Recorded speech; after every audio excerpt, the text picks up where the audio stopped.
Sunday, March 9th, Pittsburgh State women's basketball received an at-large bid to the NCAA Division II tournament in the Central Region.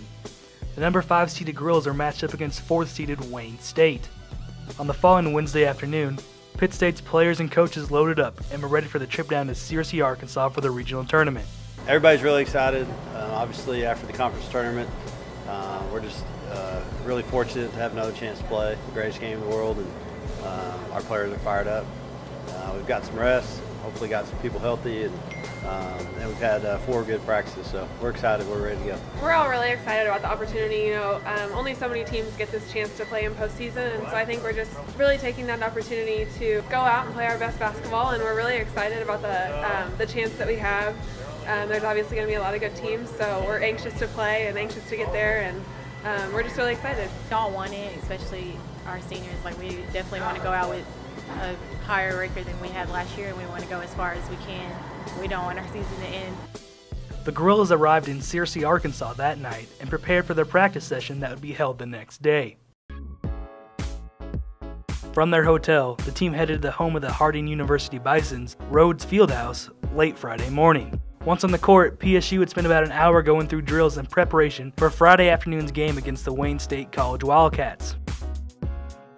The girls made their 7th overall appearance at the NCAA, with their last tournament run coming in 2012, which ended in the Elite Eight.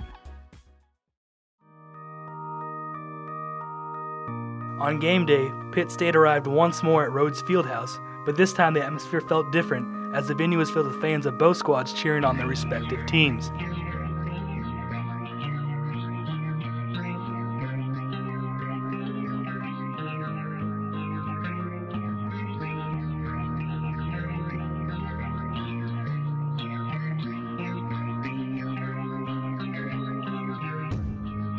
Head coach Lane Lord gathered his team one final time before the game was set to tip off.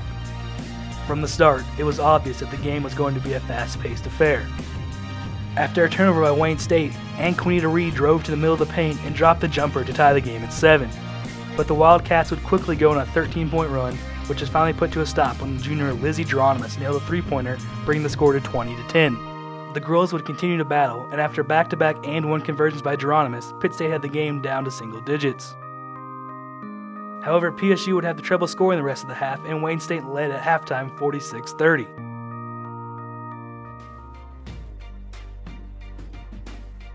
The second half held a much different story, as the girls put on an impressive scoring showcase. After being held scoreless in the first period, sophomore Kathy Brugman came out of the locker room on fire and hit 3 3-pointers in the first 5 minutes of the half. Pitt State would keep chipping away at the lead, and finally reached a single-digit margin again when Reed drained another mid-range jumper. As the crowd grew louder and louder, so did PSU's confidence on the court. The girls finally overcame their deficit and took a 1-point lead on a contested layup by Geronimus. The Wildcats would quickly retake the lead, but Lane Lord's players would not give up. Reed would cut Wayne State's lead down to 2 at the 1:24 mark, yet this would be as close as the girls would come to pulling off the come-from-behind victory. The Gorillas scored 47 points in the second half, but it was too much to overcome as Pitt State fell to Wayne State 83-77. In the loss, Reed paced the girls with a career-high 24 points, 7 rebounds, and 3 assists. Geronimus contributed 21 points, a team-high 8 rebounds, and 4 assists. Senior Alex Muff scored 10 points in her final game, and sophomore Kathy Brugman chipped in 12, all in the second half. The girls finished the season with a 23-8 record, the second best in school history. While this was not how Pitt State wanted to finish their season, they still achieved many accomplishments, and they have much to look forward to as they return all but 3 graduating seniors, Alexa Bordewick, Wasidra Devers, and Alex Muff. For full coverage of weekly and post-game press conferences and exclusive podcasts, become a Gorilla Access member today. Stay connected to Pitt State Athletics through its YouTube channel, Facebook, and Twitter. Follow the Gorillas throughout the season at their official online home, www.pittstategorillas.com.